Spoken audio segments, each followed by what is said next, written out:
We often have prawns on special occasions because it can be a little bit expensive. But with only 12 prawns here, I'm going to make a delicious prawn and snow pea stir fry that will feed 4 people very easily. Now, I always say with stir fry, get everything prepared and then start stir frying, because once that wok's on, it's all really fast and it'll be done within 10 minutes. First of all, for the ginger, now this is a really young ginger. You can see that's the skin is really, really thin. So we want about a knob, and we're going to finely mince it into our prawns, and always use fresh ginger because it just tastes so good. So now we need just a touch of vegetable oil, just a little bit, and we give that a good mix, making sure all of that ginger is hitting each individual prawn there. Now let's put that to the side and get on with the sauce. So first of all, soy sauce, 2 tablespoons into a bowl. We'll measure that out.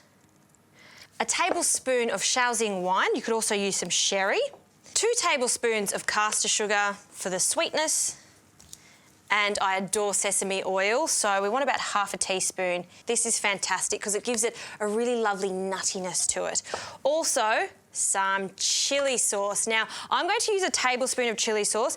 If the kiddies don't like it, all you have to do is just use half a tablespoon. And the last thing I'm going to add to this is a touch of corn flour. So I've got about 2 tablespoons of corn flour here. Dilute it with some water, give it a whisk. Now I'm going to add it to the sauce, but I'm not going to add all of it because we can measure right at the end if it's thick enough. I don't want it to be overly thick. We just want it to be that beautiful consistency, so it thickens the sauce slightly and coats all of our lovely prawns. So half of that in now, give it a stir, and we may use a little bit later.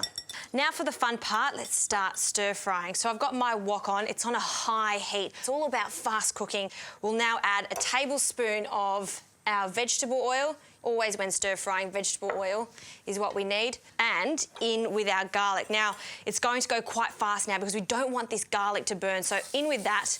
As soon as you see the colour change, so it goes from this white colour to a slight golden colour, that's when we can start adding our prawns. Now, prawns take 1.5 minutes, 2 minutes. And the beautiful thing about them is they start to change colour from this opaque colour to beautiful and pink. So once they're in, we'll leave them to cook on the one side just for a moment. And those tails are pink now, so it's ready to turn. I'm just going to not use my spoon and just give that a really, really, really good toss, just like this, in that garlic. It smells so good. And the prawns will start to shrivel up a bit, tighten, and you know that they're nearly ready to go. So I'm going to add my snow peas now. I love the crunchiness of these snow peas, so I'm not going to cook them for too long. By the time that I give it a mix in that hot oil and put in my sauce, they're going to be almost ready. And look at that, oh, the colour's fantastic. Now let's add this sauce. Going to drizzle that in and constantly stir. Now see how fast that sauce thickens up? It's really glossy now, and that is ready. That's all it is for this delicious classic stir fry. I've got some rice here. You've got to serve it with rice because there's so much of that yummy sauce. I'm going to put the rice in the centre of this gorgeous plate, and we'll fill this bowl up. Lots of prawns. Lots of those snow peas. Gosh, it looks good. It smells even better. The combination of the ginger and garlic, so good. Now, I've overdone it because it's just me today, so that's probably enough for 2 people, but it looks fantastic. Snow peas, prawns, fantastic midweek dinner. That took 10 minutes to do. Just make sure you're prepared before you start heating that wok.